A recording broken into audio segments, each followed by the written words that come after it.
Hey everyone, this is James from TDB bringing you another Inbetweenisode. Today I am having a non-drinking Inbetweenisode. I'm drinking just the remnants of this 502 double line. But going to be talking today about the 3 gram gang. So what is the 3 gram gang?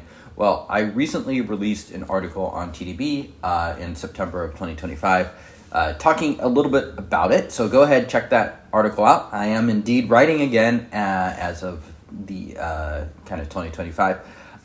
But it's interesting, the tea hobbyist spaces, once you've existed in them long enough, you'll realize there's a lot of different consumption habits when it comes to them.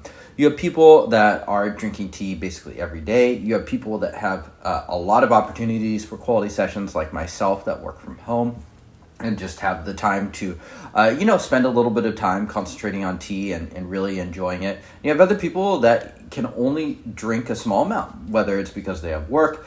Tea is a caffeinated beverage, and maybe you can only have it in like the first half of the day, and so the weekends are the only time you can have it, or you might have kids, and so you have certain constraints there. Or perhaps it's simply that the caffeine hits you so strong that you can only have a couple grams a day, whether that be ripe, raw, or whatever. So you have like your weekend warriors, your sparse consumers. Then you have the other people that treat it more like wine or appreciation, or people that can just drink a whole lot. For me, I actually fall more into that latter category where I'm putting down something like 20 to even 25, 30 grams per day. Not necessarily drinking tea all the way to the end. So I'm certainly not a member of the 3 gram game. But it's kind of a loosely defined term to basically describe sparse consumers of tea.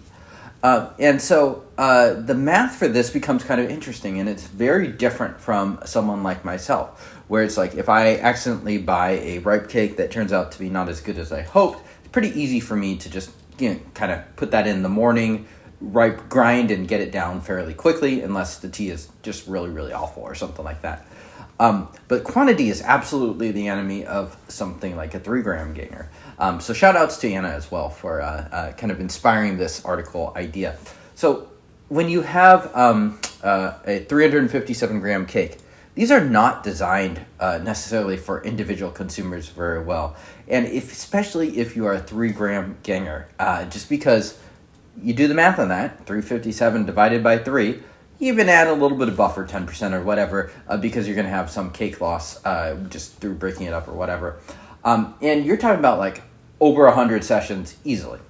So we joke about a cake being a sample. It's absolutely not a sample quantity for a 3 gram ganger. That is 4 months of drinking. And so the goal is really to make those grams count. And so there's a couple fun things with this. For one, if you're a 3 gram ganger and you think you would enjoy it, aim for a really high quality tea, like the $1,000 cake. I've never bought a $1,000 cake. It wouldn't really make sense if I'm going through like 3 to 4 tongs a year, so 21 to 28 cakes or whatever.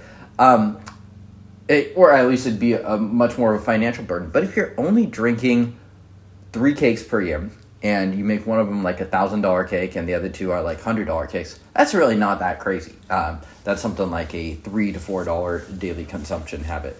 Not at all that crazy. The problem comes in when you really have that sticker shock of seeing that really, really high price.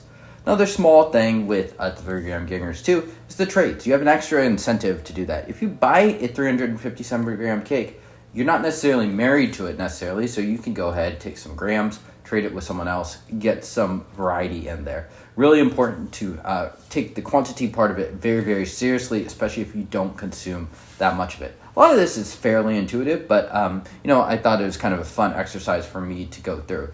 And it also just makes sense to be just a very selective buyer when you are a 3 gram ganger. Interesting. Just sort of thoughts on something that I had. Just because these same hobbyists that are consuming such a sparse amount of tea are occupying the same space that like someone like me, or even a heavier consumer of tea that's consuming 40 grams a day, could exist in. So yeah, that just about concludes this in between. So check out the article, and I'll see you all next time. Cheers.